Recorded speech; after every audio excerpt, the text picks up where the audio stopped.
So last time we had started discussing the historical merits of the biblical stories of the patriarchs and the matriarchs, and these are contained in Genesis 12 through 50. And scholarly opinion on this matter is seriously divided, something you need to know.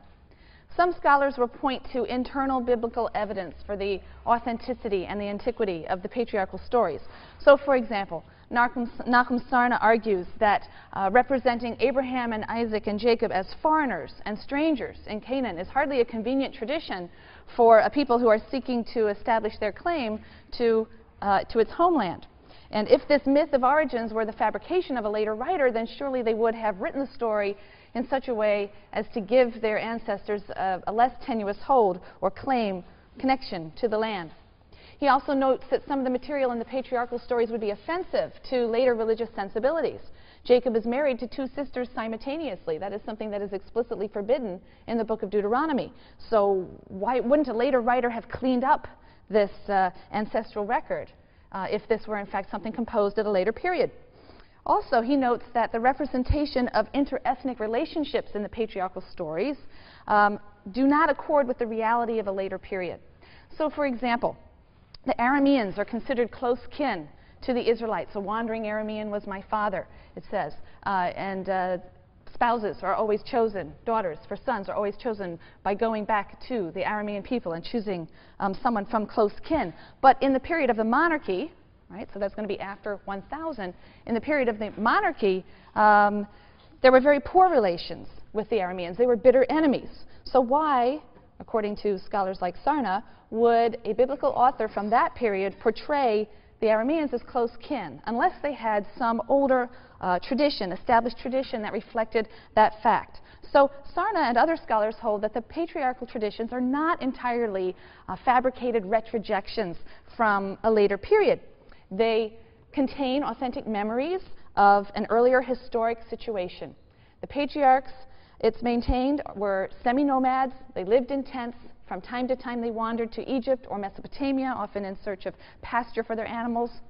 And various details of their language, their customs, their laws, their religion, it's argued, seem to fit well into the period of the late Bronze Age. I've given you the periods at the top of the chart. Early Bronze Age, Middle Bronze Age, from about 2100 to 1550. We date the Late Bronze Age from about 1550 until 1200, the introduction of iron, and the beginning of the Iron Age in 1200. Prior to that, the Bronze Age, which is divided into these three periods.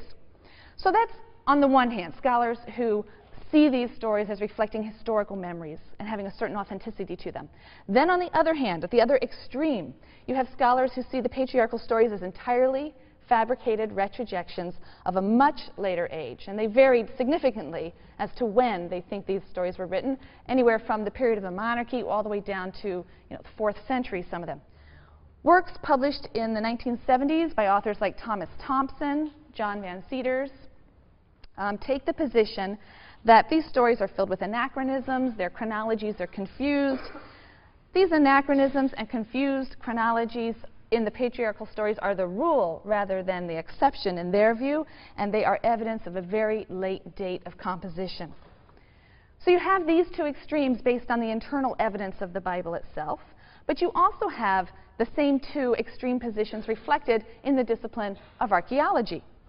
In the early days, archaeology of the region tended toward credulity, and it was explicitly referred to as biblical archaeology, an interesting name because it suggests that the archaeologists were out there searching for evidence that would verify the details of the biblical text. We're doing biblical archaeology, archaeology in support of the biblical text.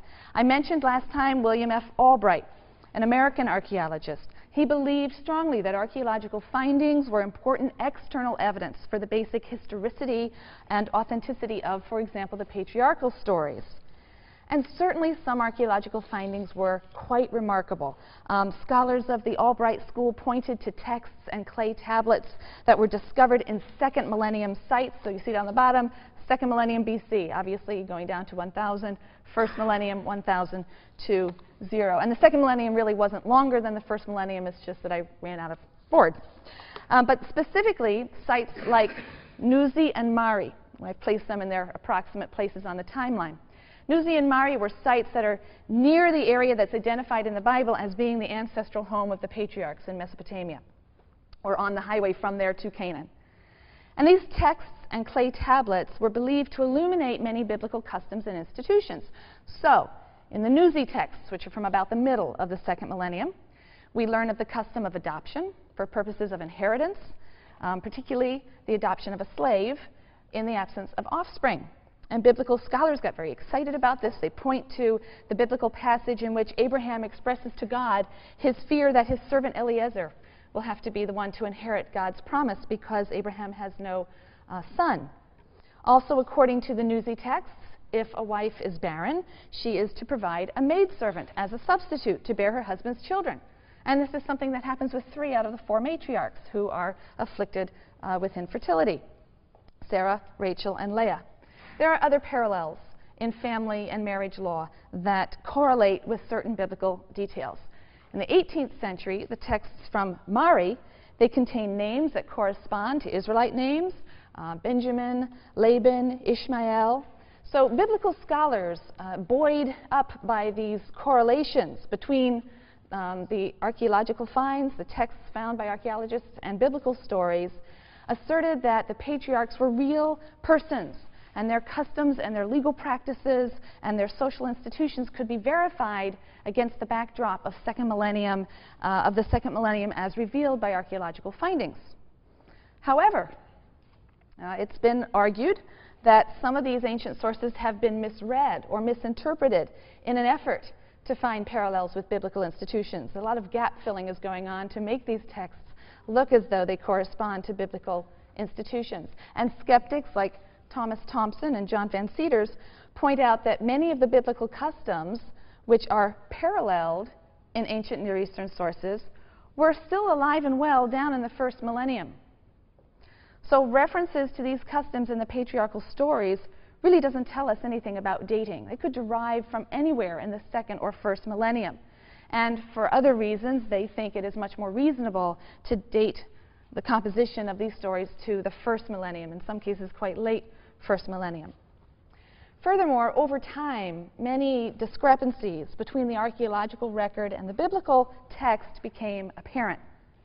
And increasingly, practitioners of what was now being termed Palestinian archaeology or ancient Near Eastern archaeology or archaeology of the Levant rather than biblical archaeology, some of these archaeologists grew disinterested in pointing out the correlations between the archaeological data and the biblical stories, or trying to explain away any discrepancies in order to keep the biblical text intact. And they began to focus on the best possible reconstruction of the history of the region on the basis of the archaeological evidence, regardless of whether or not those results would confirm the biblical text, the biblical account.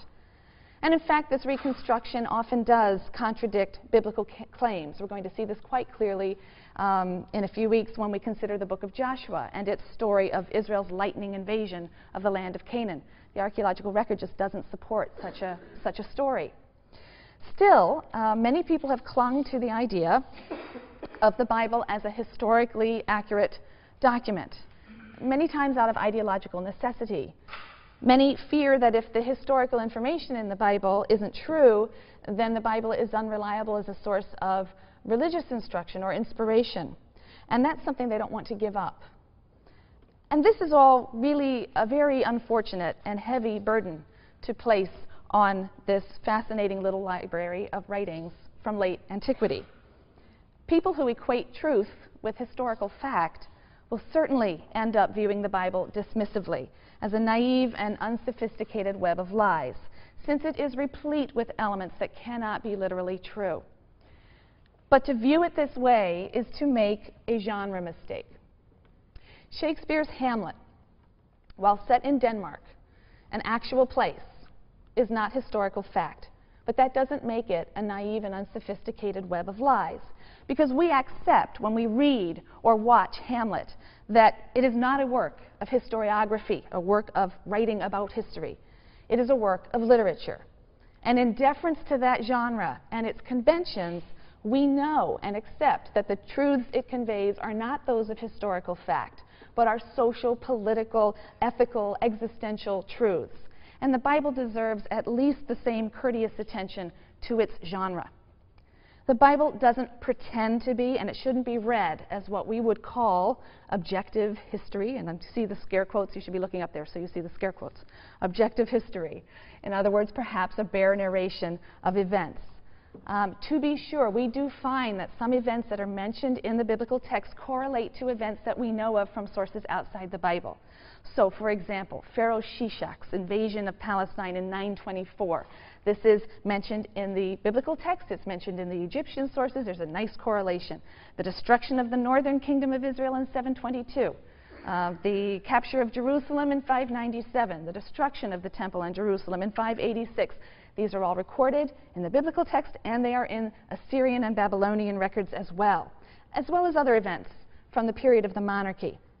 So as a result, because of these correlations, many scholars are willing to accept the general biblical chronology of the period from the monarchy on. Starting about 1000 on, they accept that general chronology, the sequence of kings and battles and so on.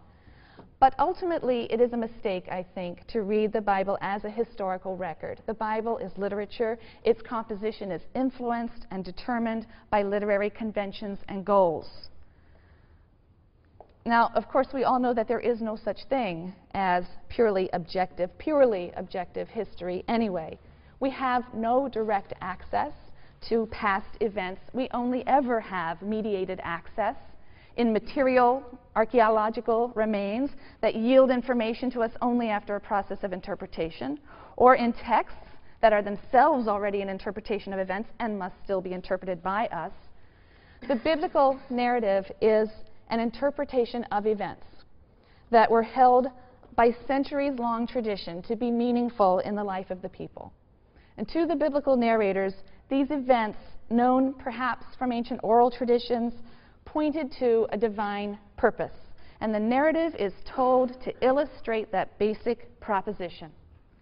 The biblical narrators are not trying to write history as a modern historian might try to write history.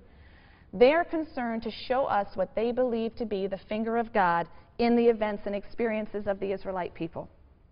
One scholar, Mark Brettler, whose name I've also put up here, Mark Brettler notes that in the Bible, the past is refracted through a theological lens, if not a partisan political ideological lens. But then all ancient historical narrative is written that way, and one could argue all contemporary historical narrative is written that way. With due caution, we can still learn things from texts, ancient and modern. We can still learn things about Israel's history from the biblical sources, just as classical historians have learned a great deal about classical history, Greece and Rome, despite or through the tendentious, partisan, and ideologically motivated writings of classical writers. So our discussion of the patriarchal stories is going to bear all of these considerations in mind. We're not going to be asking whether these stories are historically accurate. I'm going to assume they are not. And once we rid ourselves of the burden of historicity, we're free to appreciate the stories for what they are. Powerful, powerful narratives that must be read against the literary conventions of their time, and whose truths are social, political, moral, and existential. So what are these truths? We'll begin to answer this question. You'll spend the rest of your life finishing the process of answering this question. But we'll begin by identifying some, by no means all, of the major themes of Genesis 12 through 50. And we're going to begin with the story of Terach and his family. This is a story that's marked by the themes of divine command and divine promise. Now, the biblical writer represents the emigration of Terach's son Abram, whose name will be changed to Abraham, so sometimes I'll say one and sometimes the other. But they represent his immigration as divinely commanded. It's the first step in a journey that will lead ultimately to the formation of a nation in covenant with God. And first we meet our cast of characters. This is in Genesis 11, verses 27 on through chapter 12, verse 3. Now these are the generations of Terach. Terach begot Abram, Nahor, and Haran. And Haran begot Lot. And Haran died in the presence of his father Terach in the land of his birth, in Ur of the Chaldeans. And Abram and Nahor took them wives. The name of Abram's wife was Sarai, who will become Sarah, and the name of Nahor's wife Milcah. And Sarai was barren, she had no child. Terach took Abram his son, and Lot, the son of Haran, his grandson, and Sarai, his daughter-in-law, his son Abram's wife. Getting confused yet?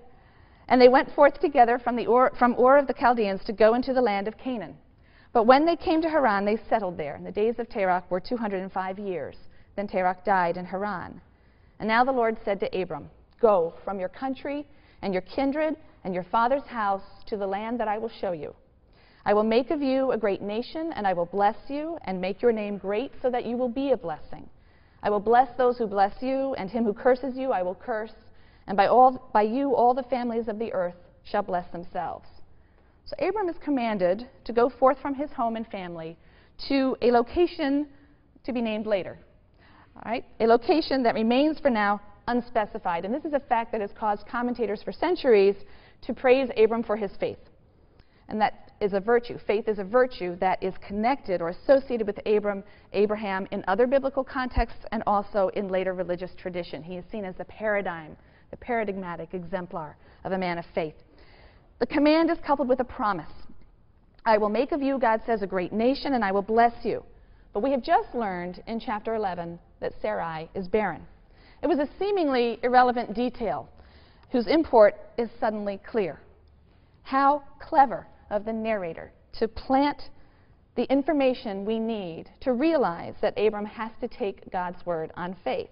And how perfectly the narrator sets up the dramatic tension and the great confusion that is going to run through the next several chapters, because Abram doesn't seem to understand that the progeny will come from Sarai. And you have to read these stories as if you're reading them for the first time. You have the great disadvantage of knowing the ending. It's a terrible disadvantage. You have to discipline yourself to read these stories as if you don't know what's coming next and put yourself in the position of the character. Abram's just been told he's going to be the father of great nations, and he has a barren wife. Right? Why should he think? He doesn't seem to understand that the progeny is going to come from Sarai, and why should he think that it would? God wasn't specific. He simply says, I shall make of you a great nation. He says nothing of Sarai, and after all, she's barren. So Abram may be forgiven for thinking that perhaps some other mate awaits him. And so he surrenders her easily to other men, to Pharaoh of Egypt immediately, following this scene in the next chapter. This scene in chapter 11, immediately after that in Egypt, he surrenders her. He willingly accepts Sarai's offer of a handmaid, Hagar, to bear a child, Ishmael, in Sarai's place. How cleverly the narrator leads us with Abram to pin our hopes on Ishmael as the child of the promise. And how cleverly is the carpet pulled out from under our feet in Genesis 17, when God finally, perhaps impatiently, talks specifics. No, I meant that you would father a great nation through Sarah. And Abraham, as he's now called, is incredulous. She's past the age of bearing, Lord. And he laughs, and God is silent. And in that silence, I always imagine that this light goes on, this click, this awful, sickening light. And Abraham says, oh, that Ishmael might live in your sight. Or something like that. I think I probably misquoted. Oh, that Ishmael might live by your favor. Sorry, that's the actual words. But God is determined. Sarah will bear Isaac, and with him, God will make an everlasting covenant. All of this drama through the first 5 chapters, made possible by a seemingly irrelevant line in 1130, a sort of throwaway datum in a family list that one might gloss over. And Sarai was barren, she had no child. And that's the power and beauty of biblical narrative. You have to get yourself into the mindset to read it that way. A few verses later, when Abram and his wife Sarai and his nephew Lot and those traveling with them all reach Canaan, God makes an additional promise. He says in verse 7, I will assign this land to your offspring. So in just a few short verses, right? We've just gone 7 verses now into chapter 12. In just a few short verses, the writer has established the threefold promise that underpins the biblical drama that's about to unfold. The promise of progeny, of blessing, and of land. And that establishes a narrative tension for the stories of the patriarch, but also for the story of the nation of Israel in subsequent books. Because in the patriarchal stories, there is this suspenseful vacillation between episodes that threaten to extinguish God's promise and episodes that reaffirm them. Israelite matriarchs seem to be a singularly infertile group. The lines of inheritance defy our expectations. It doesn't seem to go to the person we think that it's going to go to.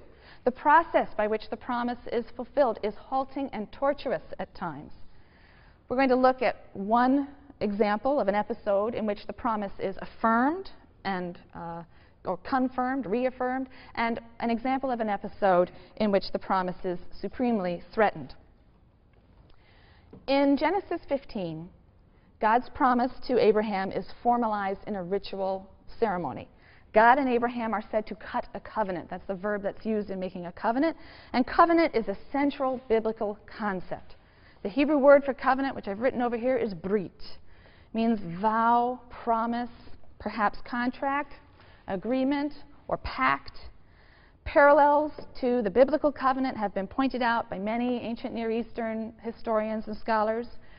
We have in our ancient Near Eastern texts, and we'll come back to these in more detail when we get into Exodus, but we have in our ancient Near Eastern texts two main types of covenant, a suzerainty covenant and a parity covenant. As you can imagine from the name, a suzerainty covenant is a covenant in which a superior party, a suzerain, dictates the terms of a political treaty, usually, and an inferior party obeys them. And the arrangement primarily serves the interests of the suzerain, right, and not the vassal or the subject. In a parity covenant, you have really two equal parties who both agree to observe the provisions of some kind of treaty. Now, there are 4 major covenants in the Hebrew Bible. They're initiated by Yahweh as expressions of divine favor and graciousness. And 2 of these appear in Genesis. We've already seen one, the Noahide covenant, and the Abrahamic covenant, which we're looking at now.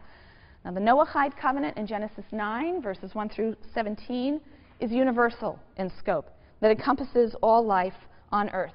It stresses the sanctity of life, and in this covenant, God promises never to destroy all life again. By contrast, the Abrahamic covenant is a covenant with a single individual. So we've gone from a covenant with all of humanity to a covenant with a single individual, and it looks very much like an ancient Near Eastern suzerainty covenant. God appears as a suzerain. He's making a land grant to a favored subject, which is very often how these work. And there's an ancient ritual that ratifies the oath. In general, a suzerainty, in this kind of covenant, the parties to the oath would pass between the split carcass of a sacrificial animal, as if to say that they agree they will suffer the same fate as this animal if they violate the covenant. So in Genesis 15, Abraham cuts sacrificial animals in 2, and God, but only God, passes between the 2 halves. The striking thing about the Abrahamic covenant is its unilateral character. Only God seems to be obligated by the covenant, obligated to fulfill the promise that he's made. Abraham doesn't appear to have any obligation in return. And so in this case, it is the subject, Abraham, and not the suzerain, God, who is benefited by this covenant. And that's a complete reversal of our expectation. Note also that the biblical writer goes out of his way to provide a moral justification for this grant of land to Israel.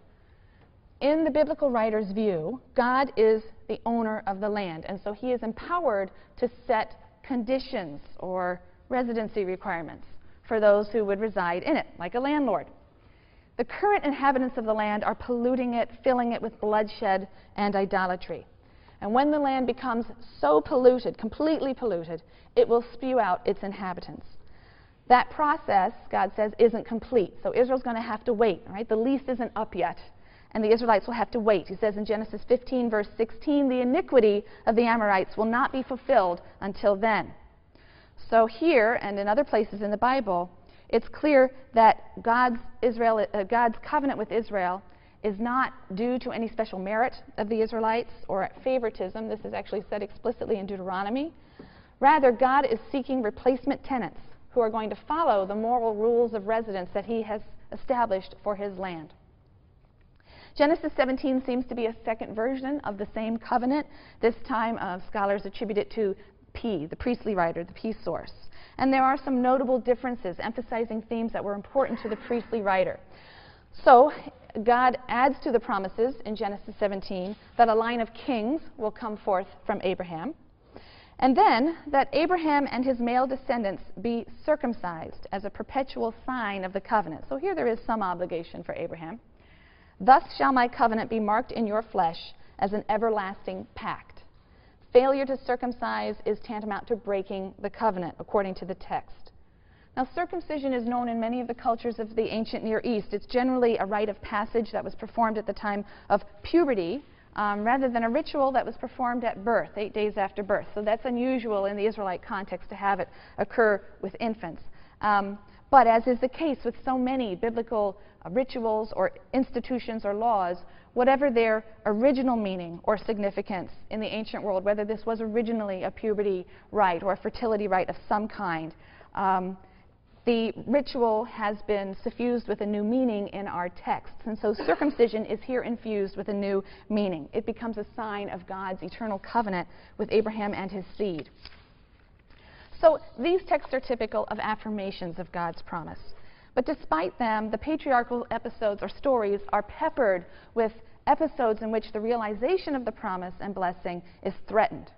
In chapter 12, Abram surrenders his wife Sarai to Pharaoh in order to advance his position among the Egyptians, plausibly not knowing that it is Sarai who is supposed to bear the child of God's promise. As I said, that's left unclear until chapter 17, when God says, no, no, no, you misunderstood, I meant Sarai.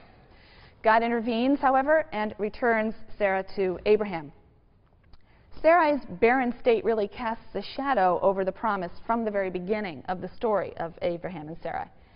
Desperate, Sarah takes advantage of the custom that is attested in the ancient world of giving her Egyptian handmaid, Hagar, to Abraham to bear a child in her stead. But Hagar apparently lords this over her mistress, and an embittered Sarah forces her from the house. Hagar and her child Ishmael cry out to God in the wilderness, and God assures Hagar that Ishmael, who's regarded by Muslims as the ancestor of the Arabs and the inheritor of the blessing and the promise, that Ishmael shall become a great nation too. But really the greatest threat to the promise comes from God himself, and that is in Genesis 22, when God tests Abraham with the most horrible of demands. The child of the promise, Isaac, who's born miraculously to Sarah when she was no longer of childbearing age, is to be sacrificed to God by Abraham's own hand. And the story of the binding of Isaac is one of the most powerful, most riveting stories, not only in the Bible, but some have claimed in all of world literature. The story is a marvelous exemplar of the biblical narrator's literary skill and artistry.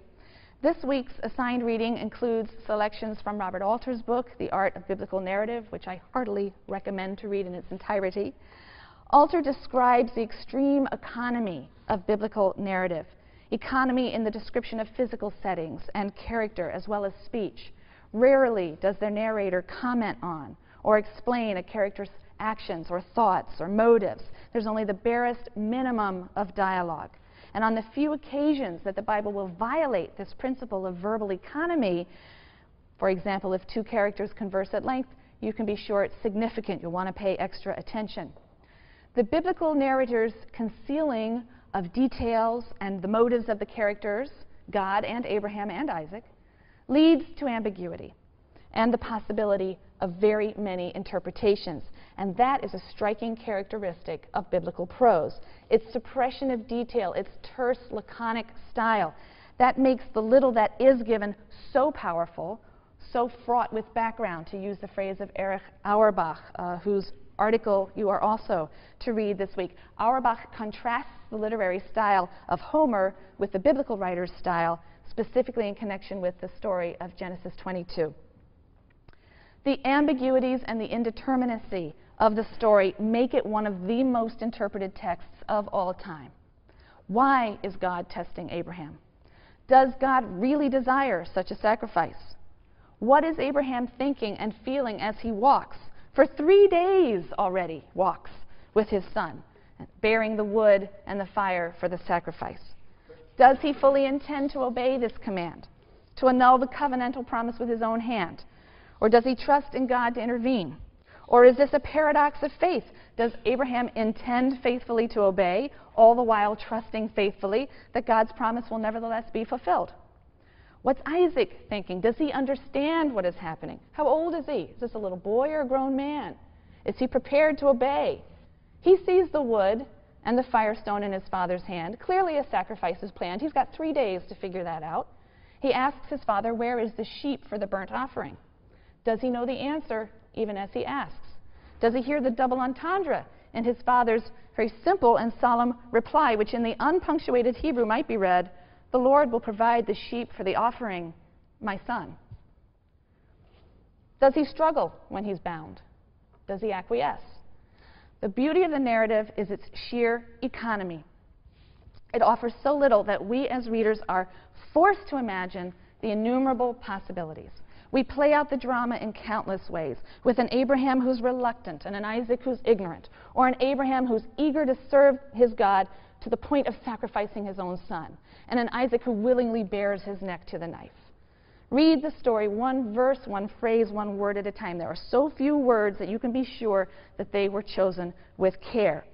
You'll be looking at Genesis 22 closely in your section discussions. And as you read the story, remember its larger context, God's promise to make Abraham the father of a great people through his son Isaac. It's in this context, this promise, that gives the story its special power and pathos. But of course, the story can be contextualized in a number of different ways. For example, one can read the story in its historical context of child sacrifice in the ancient Near East. Although child sacrifice was adamantly condemned in various later layers of the Bible, there's plenty of evidence that it was probably practiced in different quarters throughout the period of the monarchy. Does Genesis 22 assume or reject the practice of child sacrifice? Some scholars argue that a core story promoting child sacrifice has been edited so as to serve as a polemic against child sacrifice now in its final form. Do you think so? Can you see the themes and feel the narrative tensions that would support such a claim? Does the story pull in more than one direction? Or we can read the story in its immediate literary context. Abraham has just permitted the expulsion of Ishmael, the only beloved son of Hagar. And now God demands that he sacrifice his beloved son. What might he be trying to teach Abraham?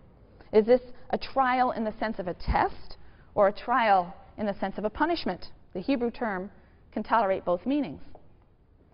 Or Genesis 22 can be contextualized another way. And at this point, we need to backtrack a little bit to the story of Sodom and Gomorrah, which is in Genesis 18 and 19. To contextualize the story a little bit in terms of Abraham's character development. In the story of Sodom and Gomorrah, in Genesis 18 and 19, Yahweh tells Abraham of his plan to investigate reports of the wickedness of the city, the Canaanite city of Sodom, its violence, its cruelty to strangers, and to destroy it. And Abraham's reaction comes as something of a surprise. He objects to the plan, and he starts to argue with God. Will you sweep away the innocent along with the guilty? Shall not the judge of all the earth deal justly? That's in Genesis 18, verses 23 to 25. The question is, of course, rhetorical. Abraham is evidently quite confident that God would not act unjustly, would not destroy the innocent along with the wicked. Indeed, Abraham is banking on the fact that God is merciful and will overlook evil for the sake of righteous individuals. And so Abraham haggles with God for the lives of the innocent. Shall not the judge of all the earth deal justly? And the Lord answered, if I find within the city of Sodom 50 innocent ones, I will forgive the whole place for their sake. Abraham spoke up, saying, here I venture to speak to my Lord, I who am but dust and ashes. What if the 50 innocent should lack 5? Would you destroy the whole city for want of the 5? And he answered, I will not destroy it if I find 45 there. But he spoke to him again and said, what if 40 should be found there? And he answered, I will not do it for the sake of the 40. And he said, let not my Lord be angry if I go on, but what if 30 should be found there? And in this way, Abraham manages to whittle the number down to 10, and God answers, I will not destroy for the sake of 10 men. But 10 innocent men are not found. The narrator makes that very clear. He takes pains to point out that the mob that comes to abuse the two divine visitors includes all the people to the last man. Very clear statement. And so Sodom and its 4 sister cities of the plain around the Dead Sea are destroyed. But out of consideration for Abraham, Abraham's nephew Lot is saved. Genesis 19, verse 29. God was mindful of Abraham and removed Lot from the midst of the upheaval. Now, this text is often identified as the source for the doctrine of the merit of the righteous.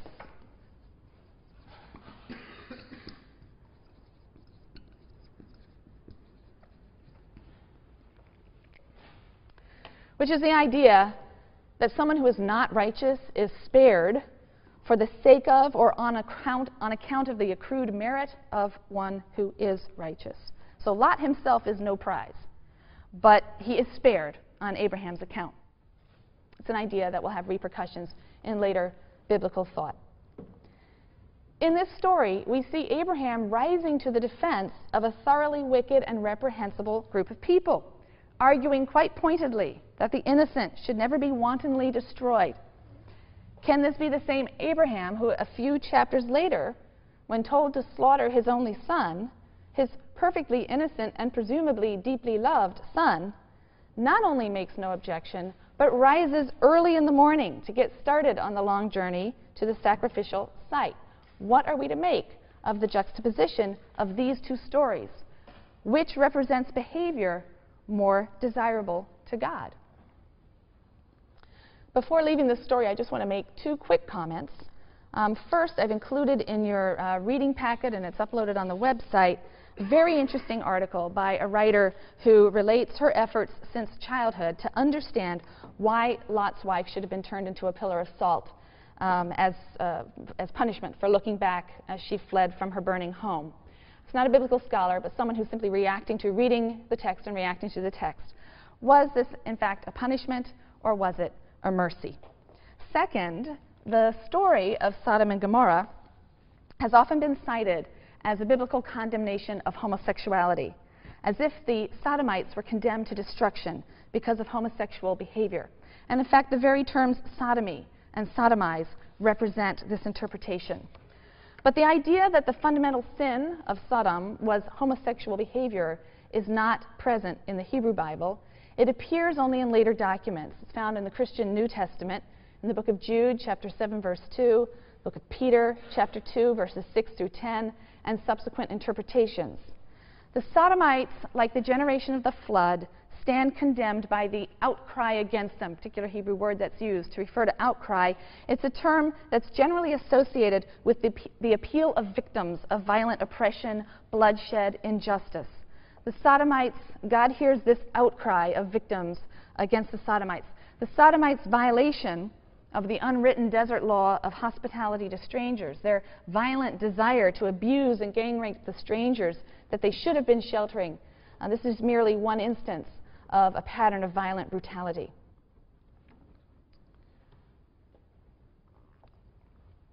Now, Isaac, who is the child of God's promise to Abraham, is often described as the most invisible of the patriarchs, or the most passive of the patriarchs. Perhaps his passive acceptance of his father's effort to sacrifice him serves as the key to the biblical narrator's perception of his character. By contrast, his wife Rebekah is often described as the most determined and energetic of the matriarchs. She runs to extend hospitality to a stranger. She quickly draws water for him. She quickly draws water for his camels and waters them all. She seems to run everywhere, and she does all this not knowing that the man she greets is the servant of Abraham who's come to seek a wife for his master's son, Isaac.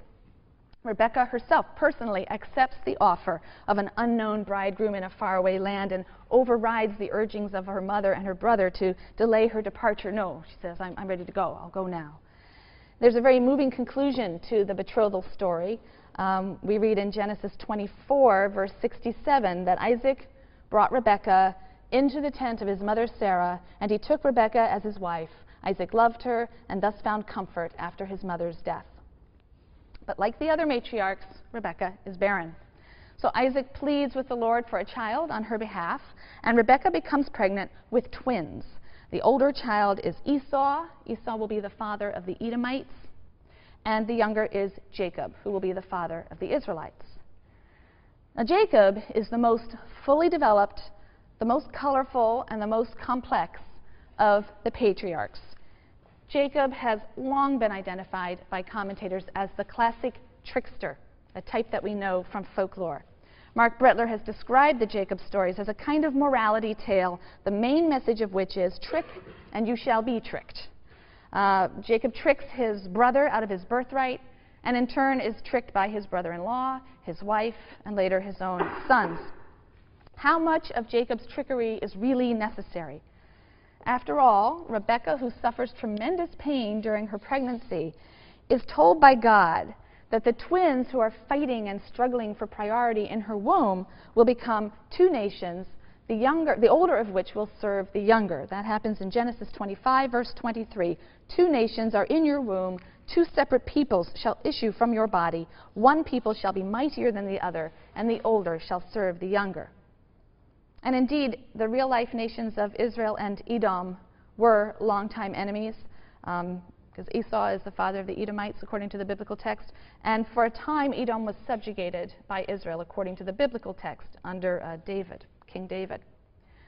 Some scholars, like Nahum Sarna, have argued that this announcement, that the older shall serve the younger, is the narrator's way of establishing for the reader that the younger child, Jacob, is the son who will inherit the divine blessing, and that then raises serious questions about Rebekah and Jacob's morally dubious efforts to wrest the blessing and birthright from Esau.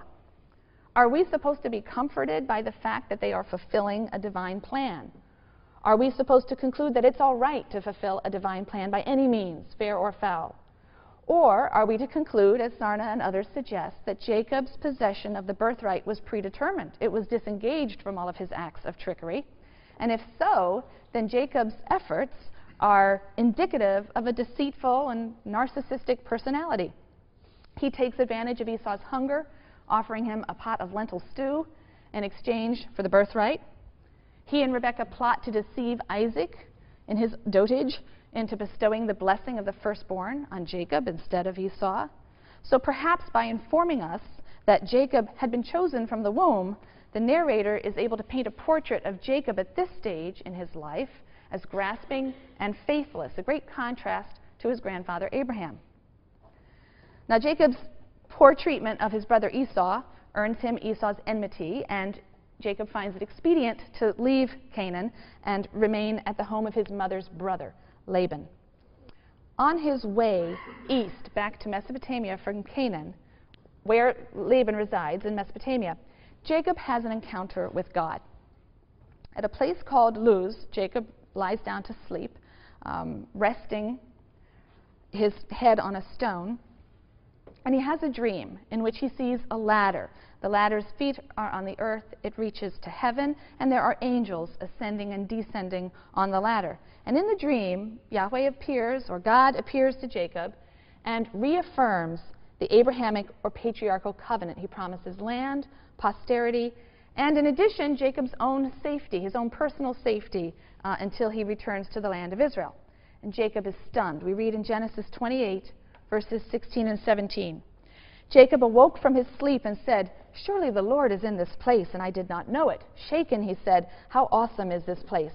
This is none other than the abode of God, and that is the gateway to heaven." The stone that served as his pillow, he then sets up as a cultic pillar, some sort of memorial stone. He sanctifies the stone with oil, and he renames the site Beth-El, Beit-El, which means the house of God. But it's significant that despite this direct vision, Jacob, so unlike Abraham, is still reluctant to rely on God and his promise. And he makes a conditional vow: if God remains with me, and if he protects me on this journey that I am making, and gives me bread to eat and clothing to wear, and if I return safe to my father's house, the Lord shall be my God. And this stone, which I have set up as a pillar, shall be God's abode, and of all that you give me, I will set aside a tithe for you. So where once God had tested Abraham, it seems now that Jacob is almost testing God. If you can do all this, fine, you can be my God.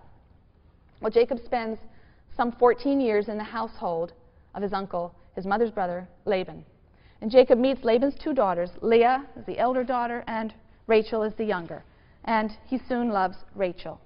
He agrees to serve Laban for 7 years for the hand of the younger daughter, Rachel. When the 7 years pass, Laban deceives Jacob and gives him the elder daughter Leah. Jacob, the trickster, is furious at having been tricked himself, and in much the same way, an older and a younger sibling are one disguised as the other or wearing the covering of the other, just as he tricked his own father. But he is willing to give 7 years more service for Rachel. Rachel, Leah, and their 2 handmaidens will conceive 1 daughter and 12 sons, from whom will come the 12 tribes of Israel. But it's the 2 sons of Rachel, the beloved wife, the 2 sons of Rachel, Joseph and Benjamin, who are the most beloved to Jacob. Jacob determines finally to leave Laban and return to Canaan. And there's one final remarkable incident in Jacob's life that occurs on his return journey. It's an incident that most readers associate with a significant transformation in his character. And that is Jacob's nighttime struggle with a mysterious figure who in some way is representative of God. And this struggle occurs as he is about to cross the river Jabbok and reconcile himself with his former rival and enemy, Esau. Jacob has set everyone on ahead, his wives, his children, his household, his possessions. He's standing alone at the river. And we read Genesis 32, verses 25 to 33. A man wrestled with him until the break of dawn. When he saw that he had not prevailed against him, he wrenched Jacob's hip at its socket, so that the socket of his hip was strained as he wrestled with him. And then he said, "Let me go, for dawn is breaking." But he answered, "I will not let you go unless you bless me." Said the other, "What is your name?" He replied, "Jacob." Said he, "Your name shall no longer be Jacob, but Yisrael, Israel. For you have striven with God and men and have prevailed." Jacob asked, "Pray tell me your name." But he said, "You must not ask my name." And he took leave of him there. So Jacob named the place Peniel, meaning, "I have seen a divine being face to face, yet my life has been preserved." The sun rose upon him as he passed Peniel, limping on his hip. Many scholars, Michael Coogan and others, see this story as an Israelite adaptation of popular stories of river gods who threaten those who wish to cross the river, or trolls or ogres who guard rivers and have to be defeated by a hero, making the river safe to cross. And in its Israelite version, however, this story is historicized. It serves an ideological function. So it's associated with one particular character at a historical time, and it serves to explain why the Israelites abstain from eating the sciatic nerve of an animal, even to this day. We also learn how Peniel gets its name. We learn how Israel gets his name. Names are an important theme of this story. In the biblical context, names encapsulate the essence of their bearer. Naming something or knowing the name of something gives one control over or power over that thing. And that's why the stranger will not reveal his name to Jacob. It would give Jacob power over him.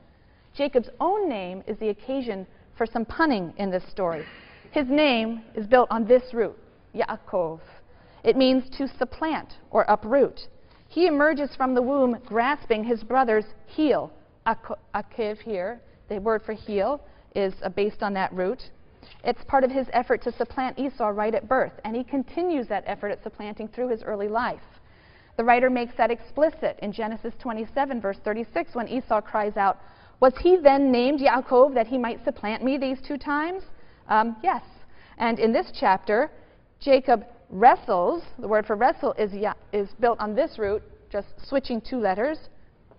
He wrestles with the mysterious divine being at the Jabbok River. So you see all of this punning with the name. Jacob's very name hints at and foreshadows the struggling, the wrestling, the trickery that are the major themes of his life. But his striving has reached a climax here. And so the angel names him Yisrael, Israel, which means he who has striven with God. Because, as the stranger says, he has striven and wrestled all his life with men, particularly his brother, and now with God. El means God. It's the name of the chief god of the pantheon of Canaan. Yisrael, he who has struggled with God. We'll talk about the way in which the change of name means a change of character, change of essence for the patriarch when we return.